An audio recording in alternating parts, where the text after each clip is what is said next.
Hello and welcome to Pugsley Crew Reviews. Today I have two guests, Q9000 Hiya.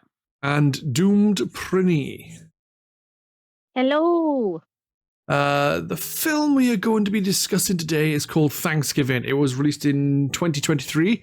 The person who decided on this film was Prinny. Yay! Horror for the win. Nothing wrong with a bit of horror. I think Kirk can agree with that too. Oh yeah, I watch plenty of horror. Any reasons why you picked Thanksgiving? So, I watch a lot of horror, even if it's like Beeline, even if it's awful, even if it's indie, like even if it's world, like regardless, I'll watch it. I had very low expectations for Thanksgiving just because of the name. I knew, okay, it's themed, it's going to be tacky, it's going to be pointless. I was actually pleasantly surprised. And I thought, if we're going to do a film review, let's review the film. I mean, in my opinion, I thought, okay, it's the first time I've seen a horror in maybe 2-3 years. That was, I don't know, got me thinking, got me recommending. So I thought, okay, well, at least if I'm going to subject them to a movie, it will be decent. Yeah. No, I get that. It's got a really interesting history around it as well. We didn't get this in England, but you might know these two films, Planet Terror and what's it called? Death Proof. Yeah, I know them. Is Planet Terror is the one with Rose McGowan with the gun leg? Machine gun leg, yeah. Yeah. It was a double bill, wasn't it, both of these films? In America, they were a double bill. They were sold separately over here, but in America, you brought one ticket, and I'm not sure which order they were in. I think it was Planet Terror and then Death Proof. But in the middle, they showed 5 mock trailers for films that didn't exist. Nice. And the mock trailers were Machete, which went on to exist. Oh! Yeah. Hobo with a Shotgun, which went on to exist. Which exists. Yeah. Hobo with a Shotgun, never heard of that. Which is what we've watched. Yeah. And then 2 films called Don't and Werewolf Women of the SS. All right. I hope these both get made. Does seem likely, considering they've made 3 of them. Yeah, that sounds really cool. That's awesome. Yeah, I didn't know that about the fake trailers then becoming films. The actual fake trailer to this does show a couple of key points that happen in this film. So it doesn't follow the exact same story, but you can tell that they've took, some inspiration from that. But the fake trailer's done in a way that makes it appear like an 80s pirate sort of film, and it steals the music from Creepshow. Cool. Getting on to the film then. It's directed by Eli Roth, which I know does quite a bit of things. Like, I think he produces Haunted Museum as well, which is an entertaining watch. Even if I don't believe the whole ghost story stuff, because I don't believe in that kind of thing, personally. But I thought it was really good. Like, I started off like, oh, look, it's just going to be like a bit of a stampede and stuff at the beginning. I didn't think it would be quite as brutal as what it was when it started. Yeah. I expected. Doesn't waste time. That's why I liked it. Yeah. Like, I expected, maybe a couple of people will get trampled and that'll be the worst of it. But you had someone slicing their throat open, still trying to get his bloody waffle iron. You had, you did have the security guard getting completely squashed by people trampling over him and under a door.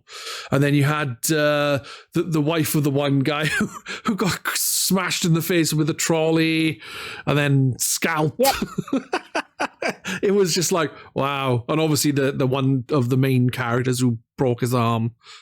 But it was a really interesting, not interesting start, because you knew something was going to go, but I didn't think it would be as brutal as it was. No, definitely. Like when the woman's scalp's pulled across the floor, and people are just carrying on shopping, and it does show the Exactly. craziness. The thing is, though, it was only until the end when I read the credits I saw it was done by Eli Roth, and then it all made sense to me. Because if you've watched the Hostel franchise, you know exactly what you're in for. So it was more a shock factor, and I was like, "Oh God, this reminds me of something." Oh, okay, it's made by the same people who did Hostel, which was very graphic as well. But really, I think very creatively done.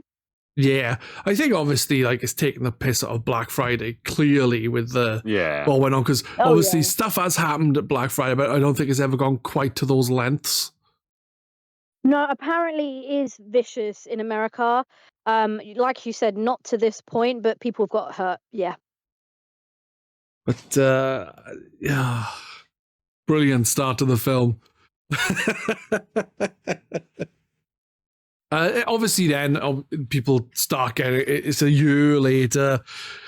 Plan to still go ahead to open the store where all this stuff happened the year before, which is shocking. Like as in open it for Black Friday again.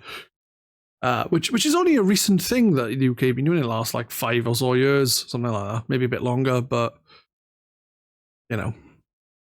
It's not as popular, that's for sure. America, it's a day you book off of work to indulge.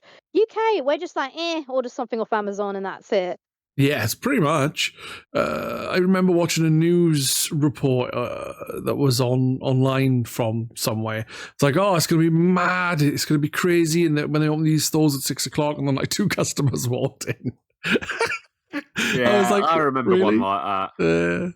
It was in England. It wasn't in Wales. So I saw like a re-upload of it or something like that. It's just hilarious. There was one where it was one guy, and they just went, "And what are you here for?" And he like goes, "I don't know.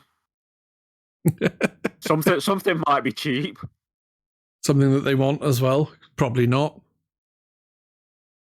A lot of people say don't buy things on Black Friday because they make them out of cheaper parts, which is why they do them cheaper.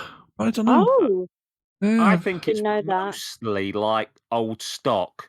Like every year, new tellies come out, and I think they stuff in Black Friday's cheap, but it's like last year or the year before's model that they want out the warehouse to make room for something new. So you're doing them as much a favour as they're doing you, really. Yeah, they're still making a profit. Yeah. The main thing, isn't it? It started off with after all this, they're going to do a commercial for the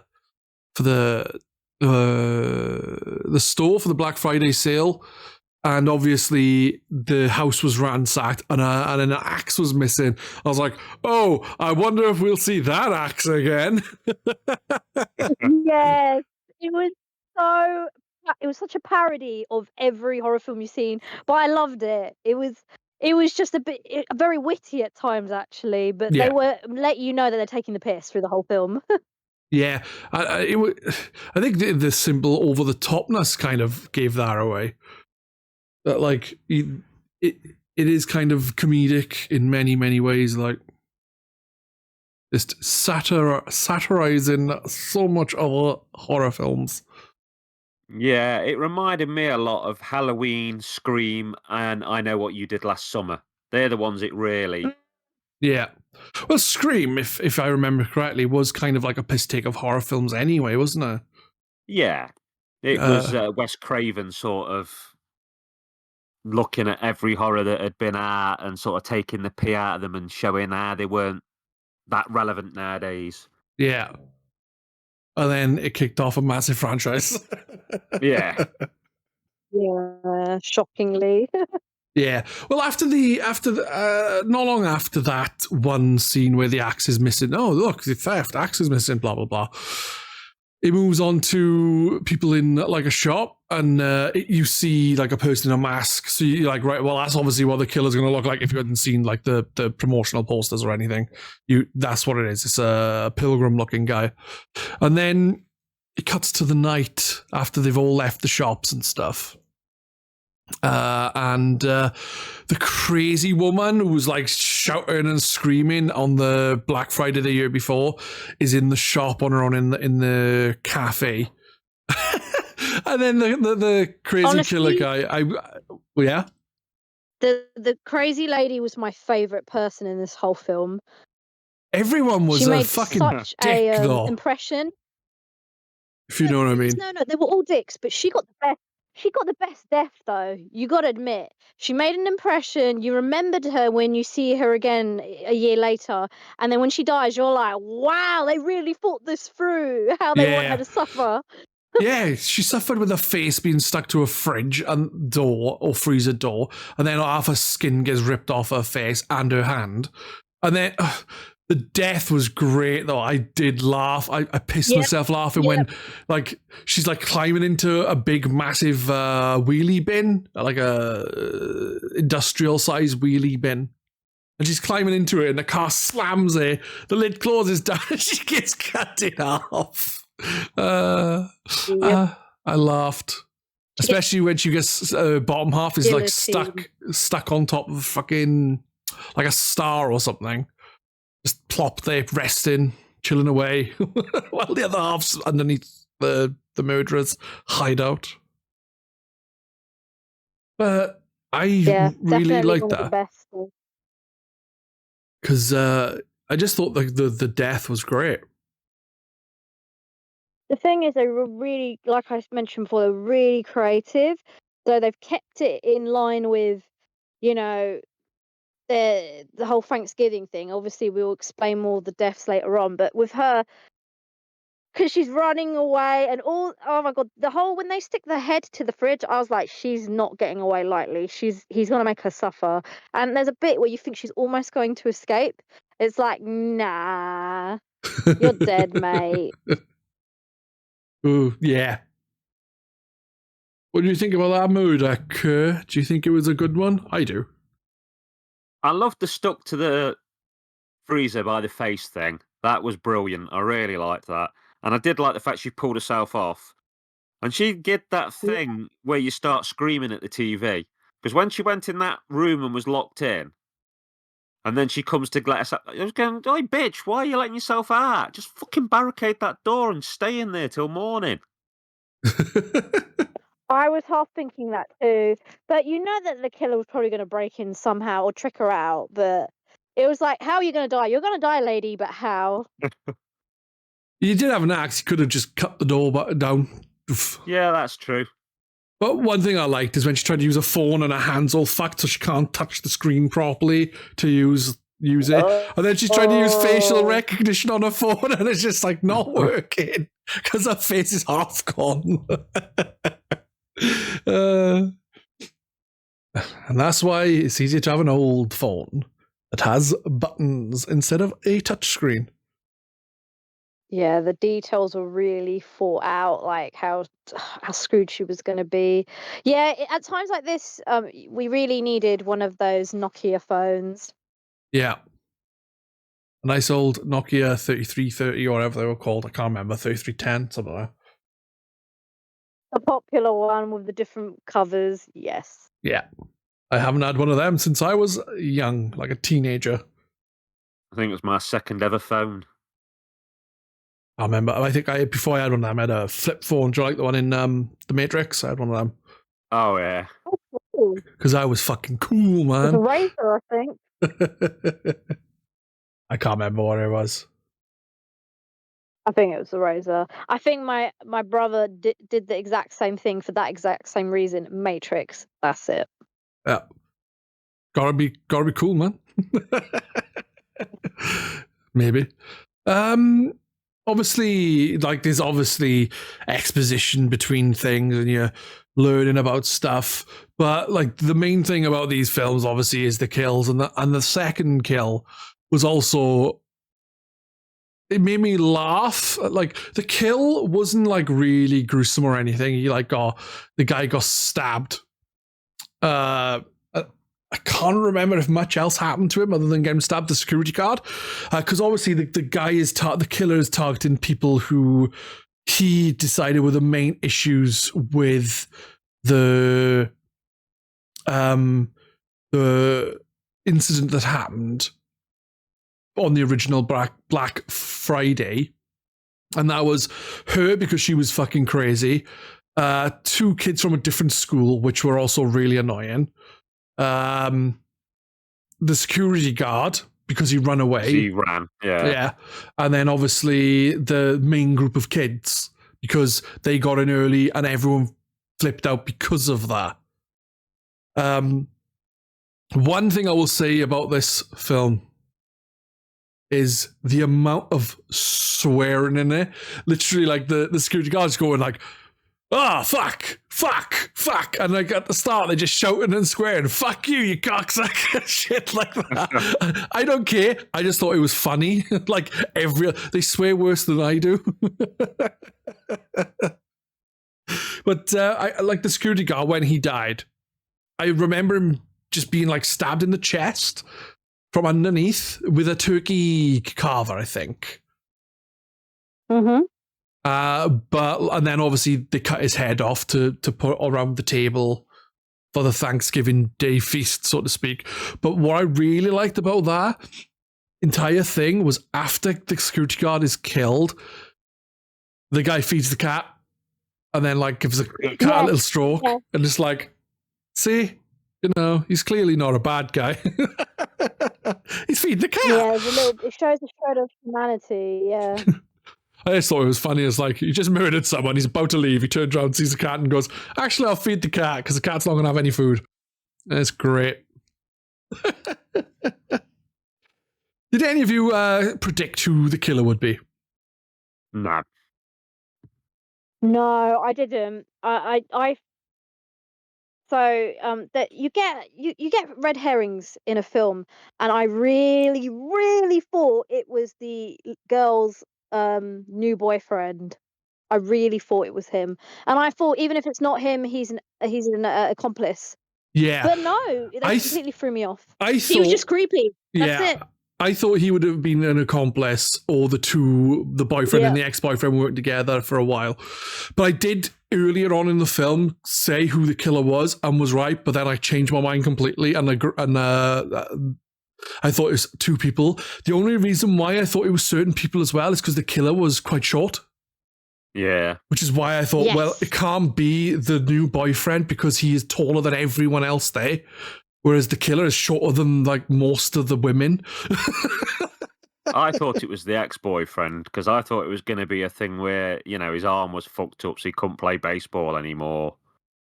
So that would be the motivation. Yeah, but... and it kind of implies that when one of the scenes in like later in the film, like a load of baseballs get hit over, and you're like, see, it's implying it's him again.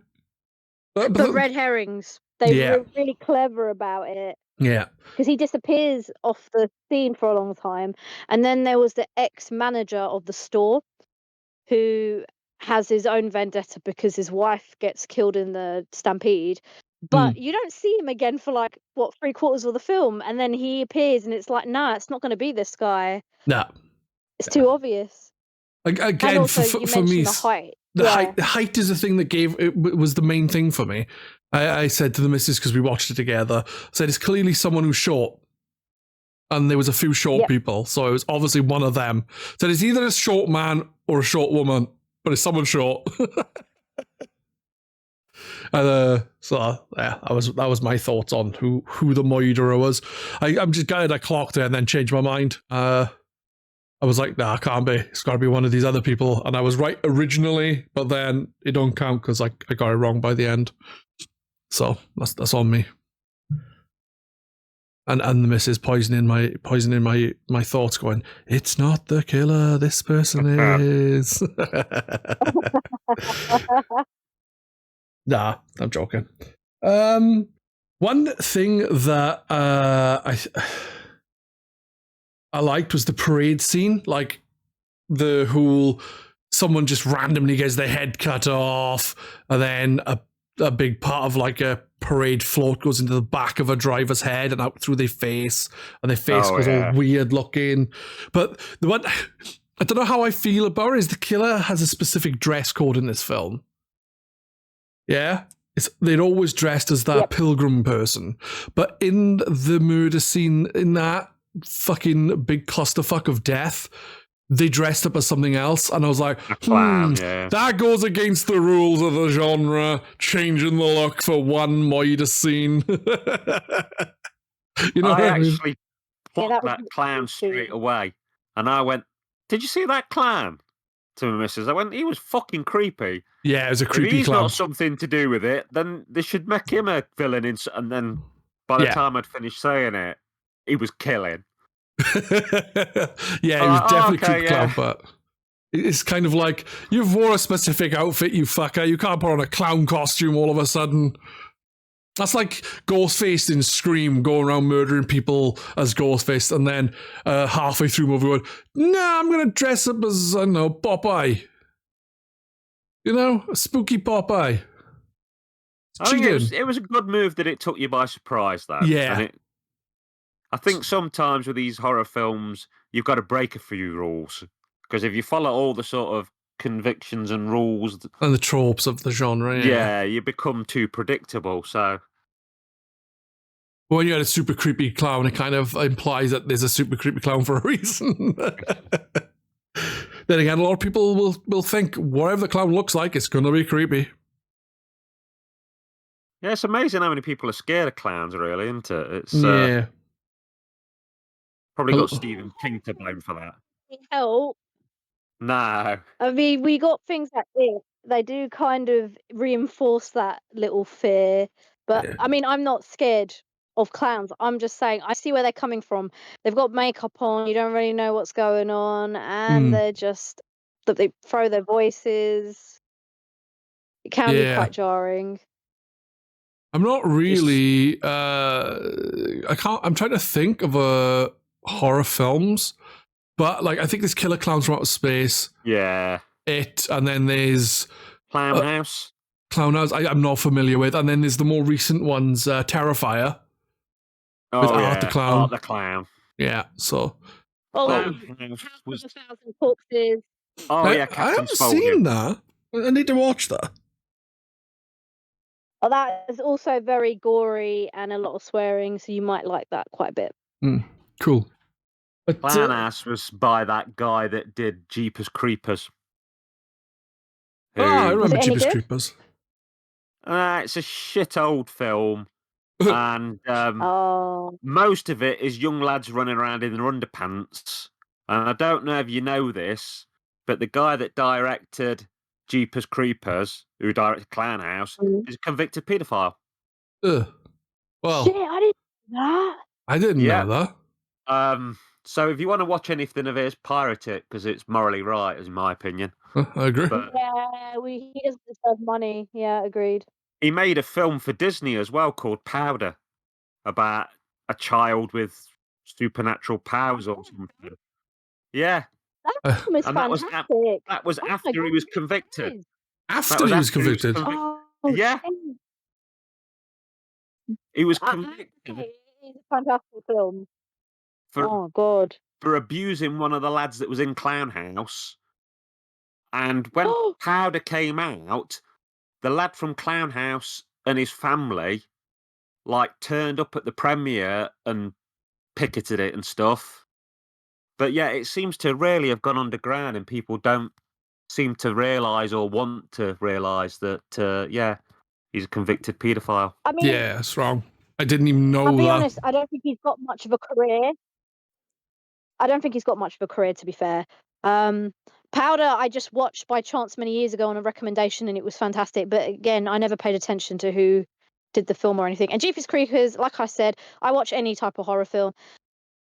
And Jeepers Creepers isn't exactly the best film in the world. There were just some good aspects of it. But yeah, it's just a shame Victor that someone Salva, like that's his involved. name. Yeah, Victor Salva. I didn't, it's rare I remember the name of the directors of films and so on and so forth.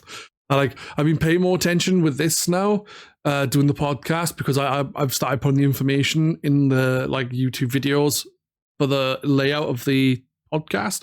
But generally speaking, I forget a lot of the directors and a lot of actors' names I forget, and so on and so forth, because I've got an awful memory.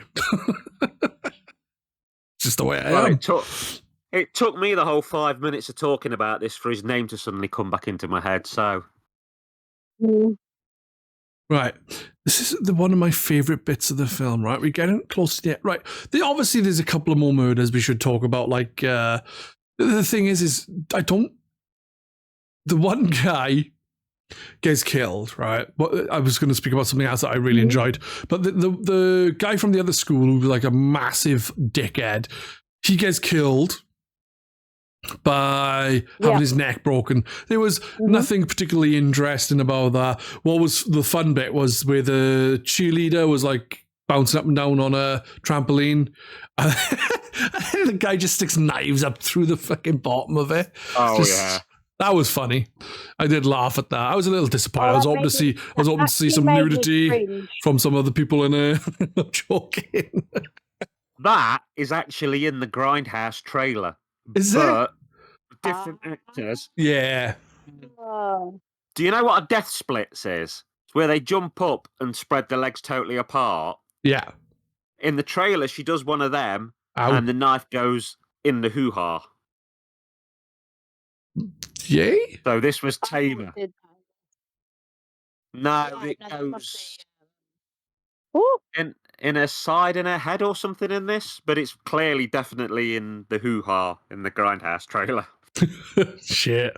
Well, at least she got it, but didn't get that happen to her, even though it's technically the same person, but not. Same as in the Grindhouse trailer, her boobies are out as well.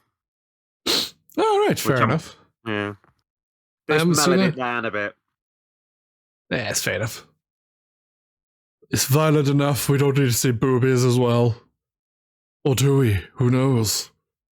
But it tends to be like a horror staple, doesn't it? That whether you need boobies or not, we'll, provide some boobies just because. I don't think it's as common as it used to be, though. Is it like in 80s, 90s? They'd be a pale in there, like, but. Yeah, it's been left behind a little bit. It needs to be in a slasher movie. Anything else, not so much. But it's usually like, oh yeah, people will have sex and then die immediately after or during, that kind of thing. And the virgin girl will survive somehow because virginity is sacred, or I don't fucking know. Yeah, that's very Friday the 13th sort of territory, isn't it? Yeah. The ones that have gone off to smoke pot die. The ones who are having premarital sex die. The ones that have disobeyed their parents die. And the good one that does everything they're told is the one that you'll know will make it to the sort of last part of the film. Yeah. Obviously, all the people are at one point caught or killed. And they're all round up around the table. And just before they're all rounded up, the mother-in-law of the main character is captured, and then she's basted. And, I love that. And seasoned with salt and pepper, and some favorite kill. Loads of like stuff put on her to season her up, and then she manages to escape briefly. And then she gets caught again. And then the guy just like, oh, well, she's already seasoned and basted, and chucks her in a giant oven and cooks her. The best thing about it is he puts stuff on the feet to make it look like like those turkey weird papery things that people put on turkeys, and then ties her in a position so she's like a turkey and sticks it on the table. It's like, oh, look, she's cooked for everyone. No, she's been cooking all day. The best bit is, he said earlier, didn't he, the sheriff, something about your mum would make a fantastic dinner. Yeah. That was great. Words. And she did. I liked it when he popped to there, because you had people spewing while they were gagged. And obviously the one of the girls was kept in a fridge, and they popped a corkscrew into them, And it did it literally made the pop of the cork coming out when they popped it out of her and drained her some blood. And said, "Oh, you might want to let that settle for a bit," because obviously they were doing a Thanksgiving dinner, but using the people as the drinks and the food. You know what I mean? Yeah. But I genuinely thought that was brilliant. It's I get they were cooking. I get that he was cooking her. I got that, but I expected her to be flat on the table or something. I did not expect him to bring her out as if she were a turkey. Yeah, it's just a great visual, isn't it? Yeah. Literally legs tucked up, tied. Fucking brilliant. Well, it does make sense because once you cook something, it goes hard. So yeah, to having to tie up her legs and all that, he committed. He committed to this dinner hard. He did, yeah. And I liked how you cut a piece of off. It's oh, go on, have some. She been cooking all day. Eat some. Tell her how good her cooking tastes and shit like that. And obviously, he didn't eat her. But, that was great. The final scenes are your typical kind of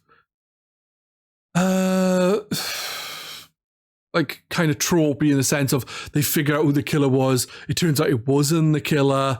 The main character worked out who the killer was, and then they had to escape. But I don't know if it's implied that he survived or not at the end. Only because, when they said, "Oh, no one would survive from that," one of the firemen, it was focused on one of the particular firemen walking out with a mask on where you couldn't see them. Yeah, we said that's got to be him. But obviously, you don't see anything there. So, who knows? But the way I see it, if there's no body, they haven't been found. Exactly. Yeah. A person needs to cook at a certain temperature to get rid of their bones, and I don't think that fire was hot enough. Not that I'm a arson specialist. So, well, what do you think of the film overall then? Because honestly, I really enjoyed myself with it. I thought it was over the top, daft fun. Oh yeah, definitely. If you like really bloody creative stuff, you'll like it. It made me think of things like Dusk Till Dawn, but then also it was a dafter version of sort of Halloween. Yeah.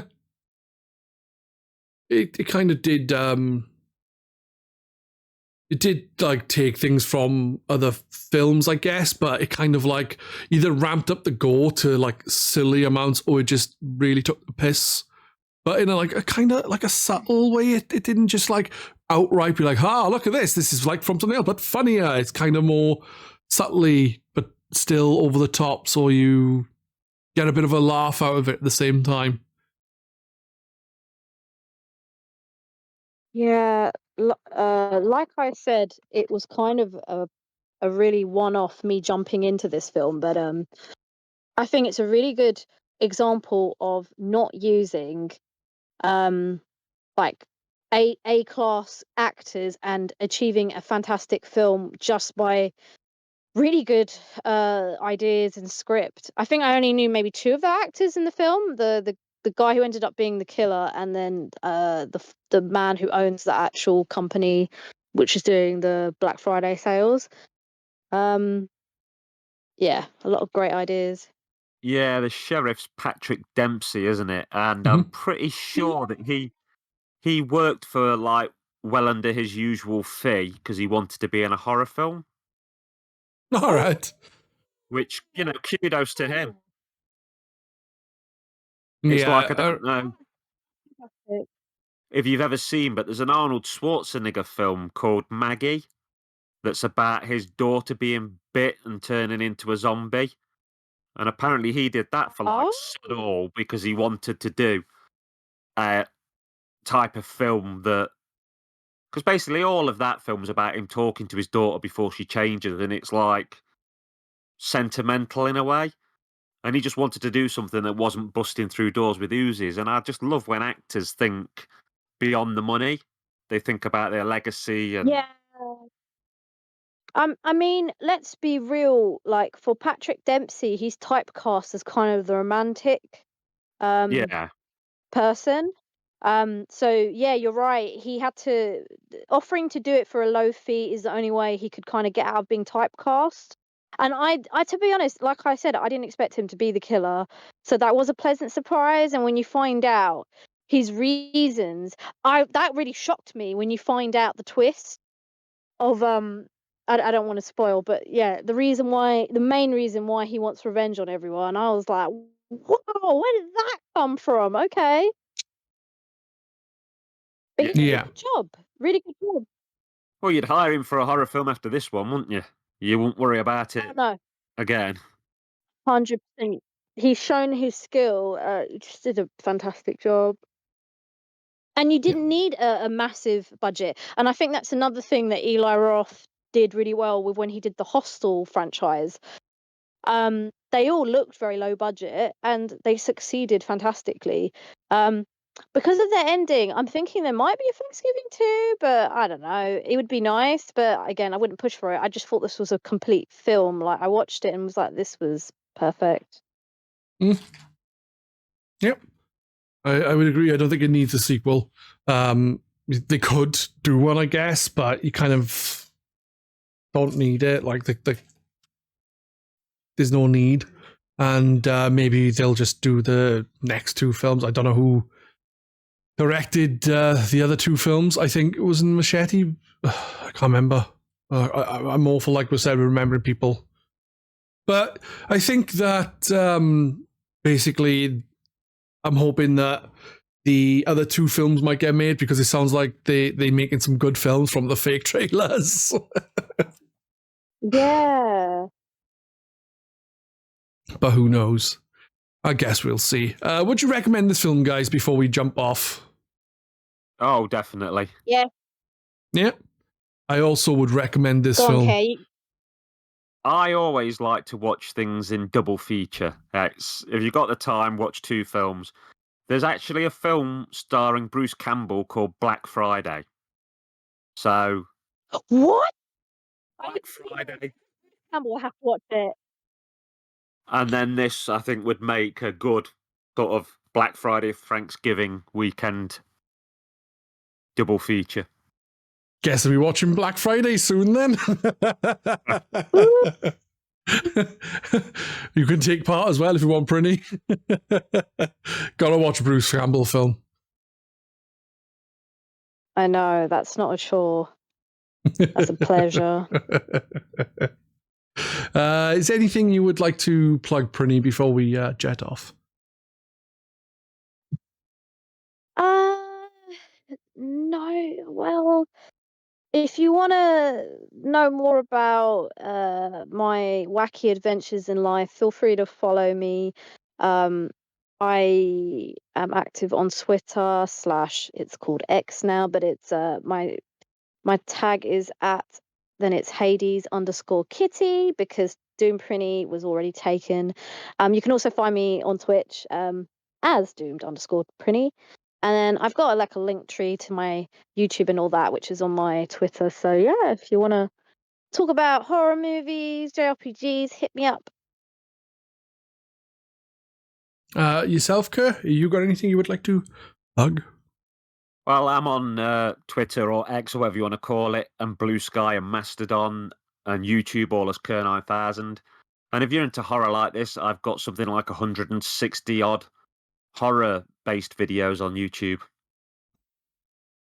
Those are reviews and things, aren't they? Not actual horror movies yourself. Mostly horror reviews. There's some things about the history of Tales from the Crypt and stuff like that as well. Oh, nice. Tales from the Crypt is ace. Yeah, I love it. I used to like Tales from the Crypt and Tales from the Crypt Keeper, which was the cartoon. Yeah. I think that is going to be us then. Thank you guys for taking part. Thank you everyone who has listened. We'll be back in a fortnight with another film. I'm not sure where that's going to be. But yeah, thank you and see you again soon. Bye-bye. Bye. Please, dude.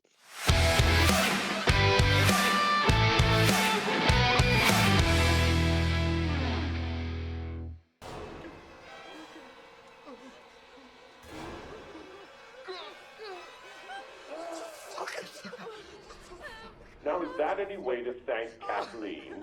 She's been cooking all day.